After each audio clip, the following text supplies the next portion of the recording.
Sa hindi inaasahan na pagkakataon, kung kailan paubos na isda namin, nagulat ako sa nakita ko. Yung mga isda namin Molly na hindi namin masyado napapansin, bigla na lang nanganak na sobrang cute na fry. Sinyalis na siguro to para magbalik loob ako sa pag-aalaga ng mga Molly. Kaya naman hinanda ko na agad yung bago aquarium na lilipatan nila. Sobrang saya nga nila nung nilipat ko na sila ng aquarium. Ngayon nga pinag-iisipan ko kung anong papangalan ko sa kanila. Kaya naman mga kadugot, tara samahan niyo ako.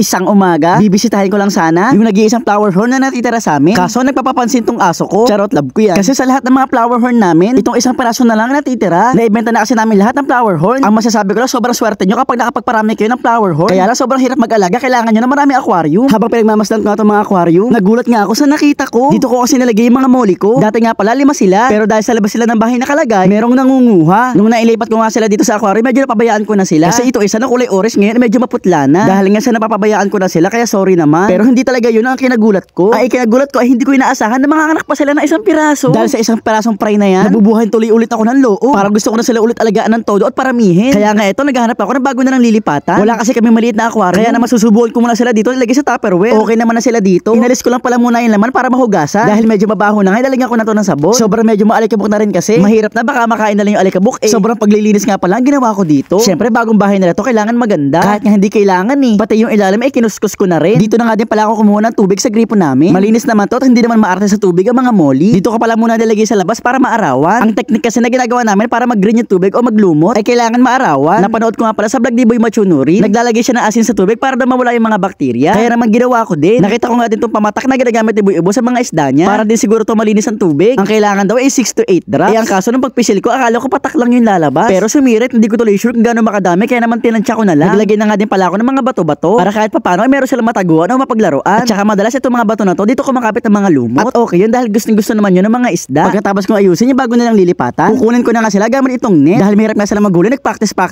ako. At masasabi ko na expert na ako sa paghuli ng mga isda. Kaya naman basic na sa akin to. Imbis na matakot nga sila, tuwang-tuwa sila dahil lilipatan sila ng bahay. Kuya Dugs, thank you kasi gusto ko na lumipat ng bahay talaga. Edi wow. I love you, Kuya Dugs. Kung kukunin natin sila, syempre kailangan gentle with care. Ang kaso mas mahirap pa pala gumamit ng net. Kaya ito wala akong choice kundi kinamay ko na lang. Mas madali pa. Ay, sayang lang yung pagpapractice ko. Ito nga pala isa ay medyo mailap. Siya pala yung nagsabi ng edi wow. Siguro lang ay naninibago pa siya. Pero sabi ko, wag kang mag-alala kasi para naman to sa kabubuti nyo. Mas magiging maganda ang galawan nyo. Mas fresh pa ang tubig. At eto nga, sinisimulan ko na silang ilipat. Pagkalagay ko nga ay natawa ako sa nakita ko. Medyo mapilyo talaga tong isang isda na to. Kasi naman pagkalagay ko sa kanila dyan ay jumibs agad tong isa. Ay ano, bilog tapos pahaba pa. At hindi lang isa kung hindi dalawa. O diba, ang galing. Buti na lang Boy Scout ako. Meron kaming kutsara ginagamit tuwing may handaan sa birthday. Syempre ayaw ko na mahawakan yung jibs kaya kukutsarain natin. Parang isda nga din to, ang hirap hulihin. Pero syempre hindi tayo papatalo, kukunin natin yan. One down. Ito nga pangalawa, habang kinukuha ko ay talaga nagbabantay siya. Kasi jibs niya to Ay naku, ang kulit mo talaga. At ayun na nga, 2 down na itapon ko na lahat ng jibs niya. Napansin ko nga lang pala para may kulang. Wala pa pala akong pakain para sa kanila. Kaya naman pansamantala humingi muna ako ng pakain dito sa kapitbahay namin. Kasi meron akong pakain dati, 2 balot, kinain lang ng daga. Pero sa pagkakalam ko, bawal pa silang pakainin dahil bagong lipat lang. Orasan muna natin. Pero mga kadugit, tanong ko lang. Gusto nyo ba bigyan natin sila ng pangalan? Yes or no? Kung yes, anong pangalan nila? I-comment nyo naman.